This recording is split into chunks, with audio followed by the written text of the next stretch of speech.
Undunankulu wakwaZulu-Natal umnumzane Sihle uZikalala usevulele icala wayengumsakazi ukhozi FM uNgizwe Mchunu ngemuva kwesigameko esenzeke emcimbini wengoma kaZwelonke ePeoples Park eMoses Mabhida eThekwini. Bafethu nginibingelele ngiphinde ngemukele futhi kule channel ehamba phambili inkeze lami igama ngomfazi uNtuthu wakhumalo bathi la sibona amagoma ethu mawuthi umusha la ekhaya sicela nizesho ukuthi uyasubscribe ungakhohlwa ukukhomenta nokulike nokushare okukhulu kunakho konke. Bafethu laba bobabili bebathamela umcimbi engoma kaZwelonke lapha ePeoples.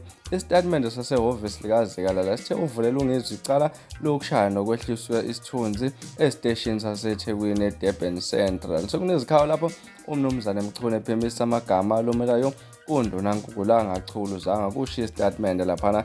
Sithe uNgizwe uye lapho behleli khona undunankulu waqhubeka nokumedelela kwaze kwaphoqeleka ukuthi baba seceleni bangenele. uNgizwe uthe ushawe uZikalala ngesibhakele esifubeni. Uchaza ukuthi babingelene kahle, bambuza ukuthi wamenzani, wathi kuya akamenzanga lutho. Usuke lapho nje basuke bengcokolela naye ehleka. Uqhubekile umcimbi ungena etendeni laphana washutha abantu bamqhweba laphana ephethe ingilazi okungathi ubedakwe phela inkani. Ugoqe phambi kwakhe ngoba wakhulisa ngenhlonipho laphana ukuthi umuntu omdala uyahlonishwa. Uthe naphana uZikalala wangifunane, wathi yena khuzeni anginankinga nawe kusho laphana uNgizwe Mchunu. Uthe uZikalala ubese egadla ngaso leso sikhathi amaphoyisa kaZulu-Natal abengakuqinisekisa ukuvula kwecala leyakho uNgizwe Mchunu laphana kanjalo nawe uSihle uZikalala. Bafethu izona indaba ezithe zenzeka lolo kule mpelasonto esiphuma kuyo uyisabasha ingoma kaZwelonke ePeoples Park eMoses Mabhida. Mhlambe engakuthini kwakho ukuphawula ngalolu daba